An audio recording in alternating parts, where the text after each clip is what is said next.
You won't believe what my nephew said that left me completely speechless and in tears. I thought I knew him. I thought I knew myself. But one quiet Sunday afternoon changed everything. Don't forget to like the video, share your thoughts or story in the comments, and subscribe to stay updated with our latest stories. Now before I begin, tell me where you're watching from. I'd love to know which cities and towns are joining me for this memory that stayed with me for years. It was early spring, one of those in-between days where the breeze still carried a chill, but the sun had started to stretch itself across the sky a little longer each evening.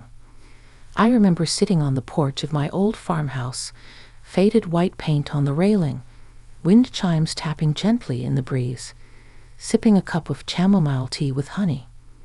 The kind of day that made you feel reflective without even trying. I had invited my nephew, Jason, over for a late lunch. He's 26 now, grown and polite, always a bit quiet, but there's a steadiness in him that I've admired ever since he was little. His mom, my younger sister, had passed a few years back, and though we'd never really said it out loud, there was something that tethered us closer since then. He pulled up in his dusty pickup, his jeans stained from yard work or maybe a mechanic job. His hair was longer than usual, and he carried himself with a thoughtful slowness. I noticed right away that something was on his mind. He hugged me a little tighter than usual, the kind of hug that lingers just long enough for you to know it means more than words. We sat at the kitchen table. The light was pouring in through the window over the sink, catching the dust in the air and making everything look soft and golden. I had made chicken pot pie, his favorite when he was little. He smiled when he saw it, but it was a distracted kind of smile, like his thoughts were somewhere else. As we ate, we chatted about the usual things, his job, my garden, the birds that had come back this season. But there was a weight behind his words, a pause between sentences.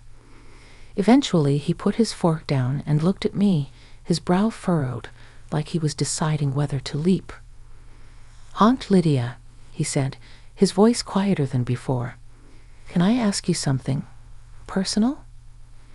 I set down my glass, heart skipping just slightly. "Of course, sweetheart. What's on your mind?" He took a deep breath, then shook his head a little, like he still wasn't sure. "I don't know why it's you I need to ask.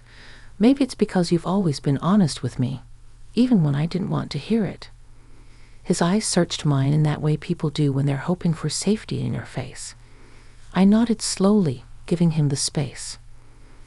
"I've been feeling lost," he admitted, his voice a little rough now. "And I know I don't say much, but lately I've been thinking about Mom a lot, about how things used to feel simple. And I've been thinking about choices, life, the kind of man I'm becoming." I didn't speak. Sometimes silence makes the heart louder. He went on, "I guess I wanted to ask you something I've never said out loud, something I probably should have asked a long time ago." The wind outside had picked up, and a creak came from the old barn across the yard. I could feel the moment pressing down between us like an invisible weight. I reached across the table and touched his hand. It felt cold, even in the warmth of the kitchen. "What is it, Jason?" I asked gently. He looked down, then met my eyes again. And what he said next, I wasn't ready for it. Not even close. But I'll tell you what it was in the next part of this story. This moment, right here, was the beginning of a conversation that changed both of us. And it was his honesty, not about something scandalous, but something deeply human that brought tears to my eyes in a way I'll never forget. Let me know in the comments if you've ever had a moment where someone's truth caught you completely off guard. I'll be sharing the next part soon, and trust me, you're going to want to hear the rest. Jason's eyes didn't leave mine, but I could see the flicker of uncertainty in them, like he wasn't sure if he had already said too much. I gave his hand a small squeeze, a silent way of saying, "Go on. I'm listening." He finally said, "Do you think I'm living the kind of life Mom would have been proud of?" The question hung in the air like smoke, unexpected, simple, but behind it, so much weight. I wasn't expecting that. I had braced myself for something darker or more dramatic. But this was something different. It was raw, real, honest in a way that few people allow themselves to be. I sat back a little, letting the question settle into the room. Outside, the wind had quieted, and the light had shifted to that soft, late-afternoon gold that makes everything look like a painting. It framed his face in a way that reminded me of when he was a boy, running barefoot through the garden, chasing fireflies with a jar and a laugh.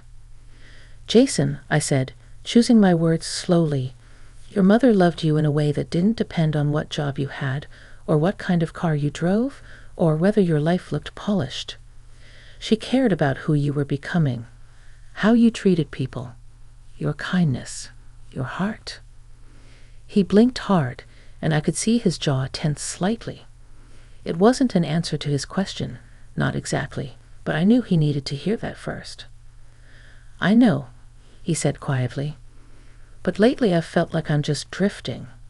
I go to work. I come home. I scroll through my phone until I fall asleep. Weekends come and go, and I don't feel like I'm doing anything with my life. It's like I'm stuck in a loop. And I keep thinking, if she were here, would she tell me to wake up and do something different?" It broke my heart a little, not because of what he said, but because of how familiar it sounded. I remembered having those exact thoughts myself in my 40s when the house got too quiet and the calendar flipped too fast. "I think," I said softly, "that your mom would have told you what I'm going to tell you now.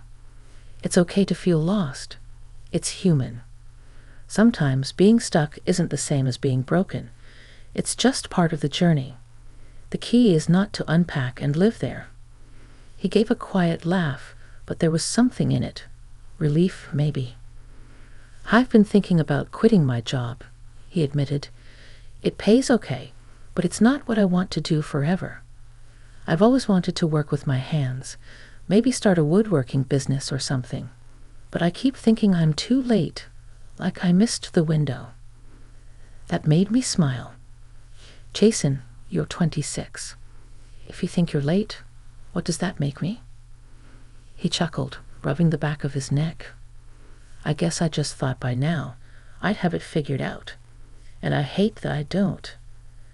I reached over, brushing a crumb from the edge of his plate, and said, "Nobody really has it figured out.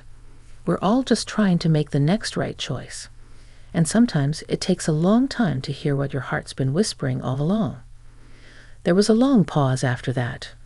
We sat in the quiet of the kitchen, the afternoon slipping toward evening.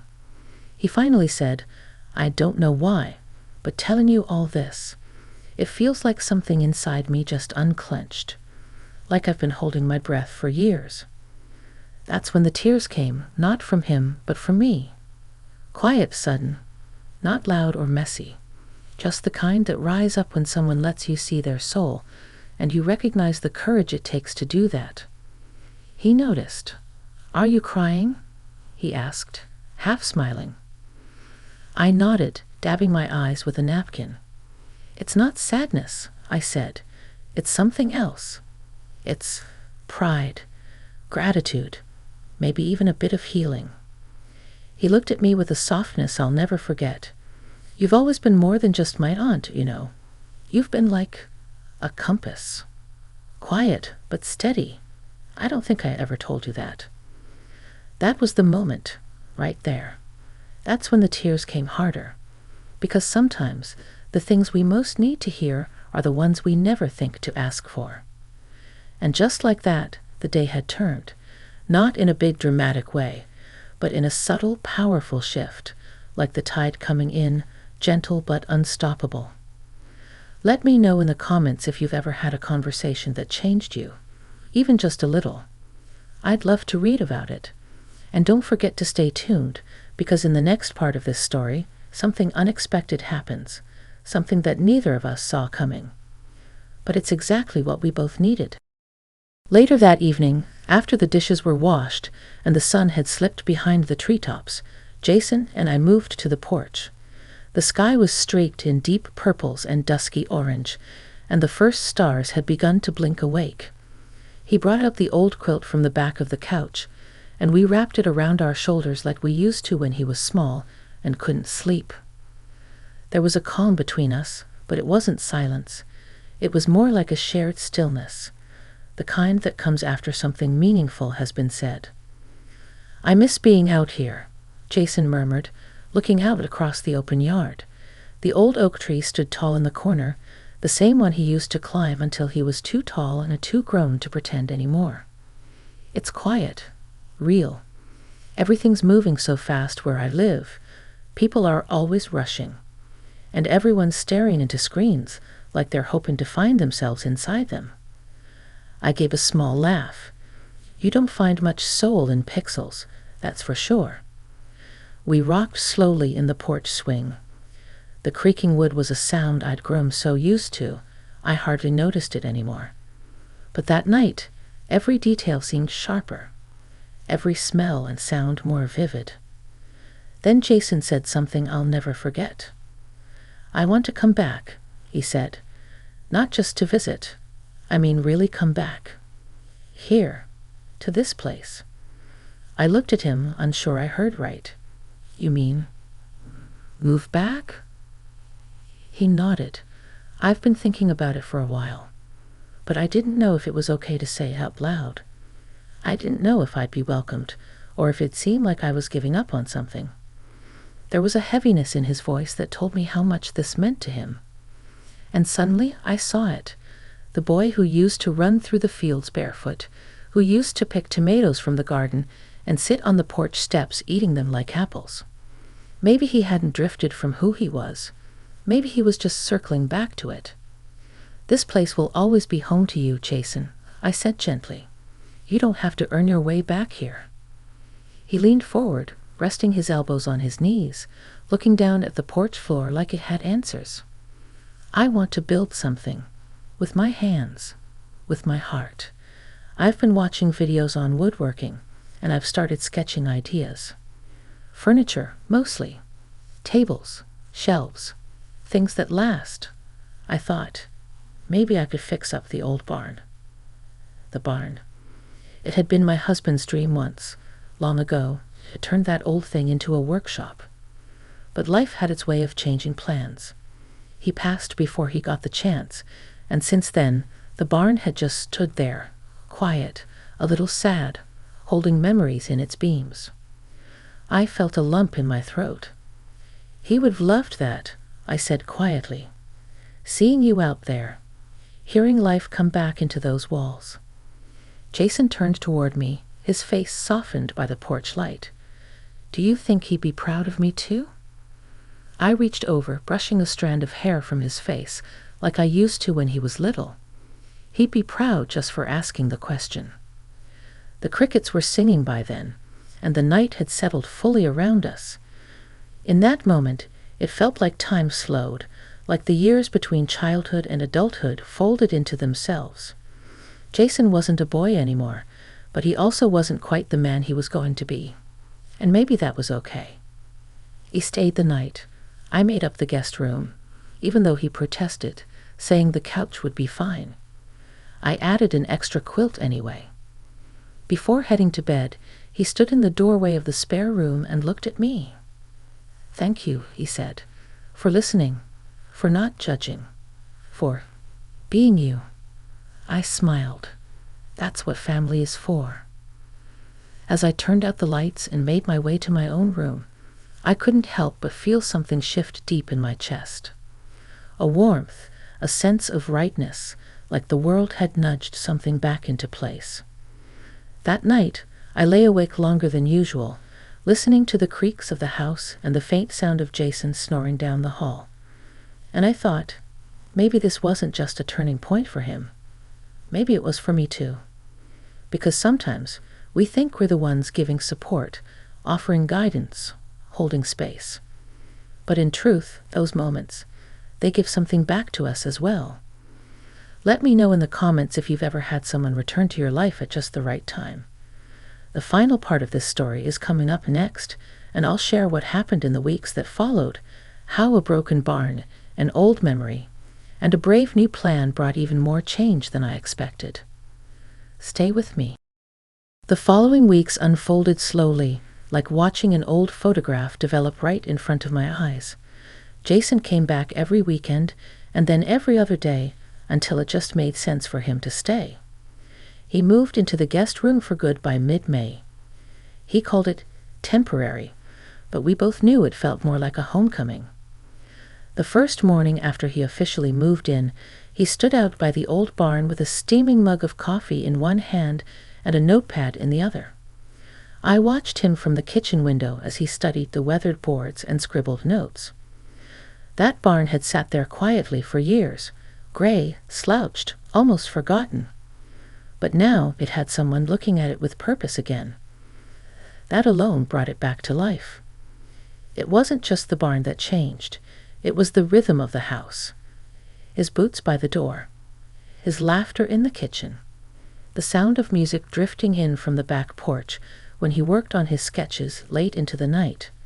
The way he made that space feel full again. One Saturday, I brought out a box I hadn't touched in years. Old photo albums, some of my husband's notebooks, and a small wooden box of tools he had carefully maintained. I placed it gently on the table and waited. Jason sat across from me, brushing sawdust from his sleeves. I pushed the box toward him. "These were your uncle's," I said. "He always believed tools should be passed down, not stored away. Thought maybe he'd want to use them." Jason opened the box slowly. Inside were worn but sturdy tools, a hand plane, a measuring square, a few chisels with initials carved into the handles.